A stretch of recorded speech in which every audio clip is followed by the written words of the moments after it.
দিগন্তপারে সবাইকে স্বাগত। আমি অসিত স্যার। আজকে তোমাদের এডুকেশন বিষয়ের দ্বাদশ শ্রেণীর যে ফাইনাল সাজেশন বা চূড়ান্ত সাজেশন, সেই সাজেশন দিতে চলেছি। হাতে আর বেশি সময় নেই, আর মাত্র 2 মাস বাকি। তোমরা প্রত্যেকেই তোমাদের সিলেবাস সম্বন্ধে অবগত, আর নতুন করে বলার কিছু নেই। তবে এটা তোমরা ভালো করে জানো যে 4টি পর্যায়ে বা 4টি বিভাগে তোমাদের ভাগ করা আছে: ক বিভাগ, খ বিভাগ, গ বিভাগ এবং ঘ বিভাগ। এই 4টি বিভাগের মধ্যে যে প্রশ্ন যেগুলো করতে হয় তোমাদের, ক এবং খ বিভাগে 8-এর 2টি করে প্রশ্ন করতে হয়, অর্থাৎ 2 2 4 8 8 করে থাকে যে প্রশ্নের মানগুলো। আর তোমাদের গ বিভাগ এবং ঘ বিভাগ, এই দুটো বিভাগ থেকে তোমাদের একটা করে প্রশ্ন করতে হয়, অর্থাৎ গ বিভাগ থেকে একটি এবং ঘ বিভাগ থেকে একটি। তাহলে মোট দুটিতে 4 4 8, এই মোট 5টা 5 8 40 নাম্বার তোমাদের কিন্তু রচনাধর্মী প্রশ্ন থাকে। আমি আজকে তোমাদের ক বিভাগ থেকে, যদিও তোমাদের গ এবং ঘ বিভাগ প্রশ্নের প্রথমেই থাকে, আমি আজকে তোমাদেরকে ক বিভাগ থেকে কোন কোন প্রশ্নগুলো একেবারে এই উচ্চ মাধ্যমিকে আসতে চলেছে সেটাই তোমাদেরকে আজকে ঘোষণা করব। তোমরা মনোযোগ সহকারে বিষয়টাকে দেখো। আমি কিন্তু এই বিভাগ ক থেকে মোট 6টি প্রশ্ন কিন্তু তোমাদের দিয়েছি।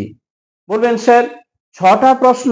হ্যাঁ, আমি অন্যদের মতো 2টো প্রশ্ন বা 3টে মোট প্রশ্ন দিয়ে আমি বলতে পারি না যে 100% তুমি এই 3টে প্রশ্ন থেকে পেয়ে যাচ্ছ।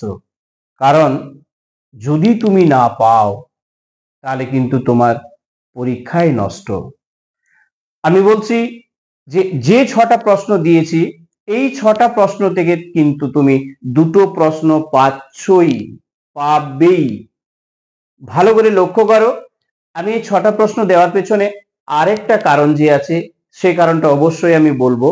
সেটা হচ্ছে, দেখো, আমাদের অধ্যায় 1, অধ্যায় 2, অধ্যায় 3, 3টি অধ্যায় থেকে আমাদের এসছে বিভাগ ক।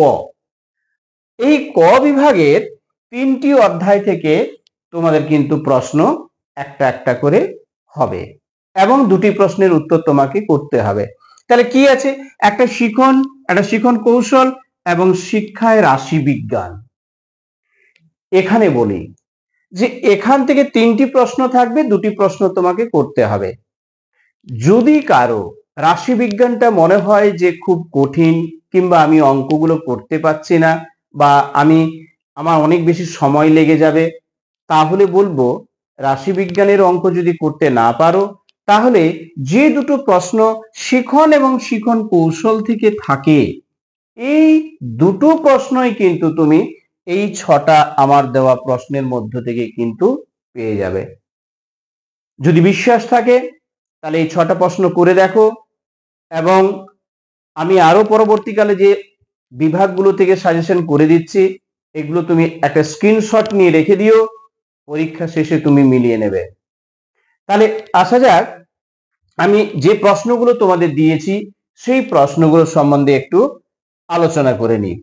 প্রথমেই প্রশ্নটা দিয়েছি, আগ্রহের সংজ্ঞা দাও, শিক্ষাক্ষেত্রে আগ্রহের গুরুত্ব সম্পর্কে আলোচনা করো।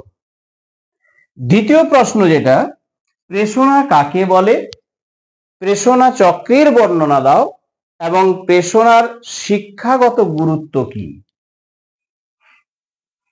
এই গেল। তৃতীয় প্রশ্ন হচ্ছে, স্পিয়ারম্যানের দ্বি উপাদান তত্ত্বটি আলোচনা করো, অথবা ঘুরিয়ে প্রশ্নটা থাকতে পারে, বুদ্ধির দ্বি উপাদান তত্ত্বটি বিবৃতি করো। 4 নম্বর প্রশ্ন হচ্ছে, প্রচেষ্টা ও ভুলের মাধ্যমে শিখনের বৈশিষ্ট্যগুলি লেখো, প্রচেষ্টা ও ভুলের মাধ্যমে শিখনের শিক্ষাগত গুরুত্ব লেখো। এই তত্ত্বের ত্রুটিগুলি উল্লেখ করো। এই প্রশ্নটা হয়তো তোমাকে 3 + 3 + 2 এইভাবে থাকবে। এরপরে হলো 5 নম্বর যে প্রশ্নটা, শিখনের কৌশল হিসেবে স্কিনার বক্স। এটা কিন্তু খুব সহজ। স্কিনার বক্স কি, এটা তুমি সংজ্ঞাটা দেওয়ার পরে সংক্ষেপে স্কিনার বক্সের পরীক্ষাটি বর্ণনা করো। স্ক্রিনার বক্সে যে পরীক্ষাটা আছে সেই পরীক্ষাটা তুমি লিখবে। 6 নাম্বার হচ্ছে অন্তর্দৃষ্টিমূলক শিখনের বৈশিষ্ট্যগুলি লেখো। এই শিখন কৌশলের শিক্ষাগত প্রয়োগ সংক্ষেপে লেখো। এই মোট 6টি প্রশ্ন তোমাদের দেওয়া হলো। এই 6টি প্রশ্ন তোমরা চটপট করে খাতাতে লিখে নাও এবং এই 6টি প্রশ্ন থেকে আশা রাখছি তুমি কিন্তু দুটো প্রশ্ন পাবেই পাবে।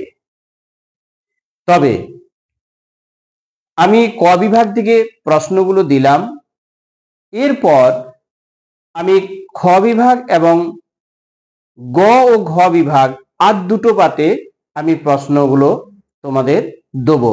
এর জন্য তোমাদের করতে হবে কি, যারা নতুন দেখছো আজকে আমার চ্যানেলে তাদেরকে বলবো তোমরা সাবস্ক্রাইব করে রাখো পরবর্তী ভিডিওগুলো পাওয়ার জন্য, এবং বন্ধুদেরকে শেয়ার করে দাও এবং ভালো লাগলে একটা লাইক করো।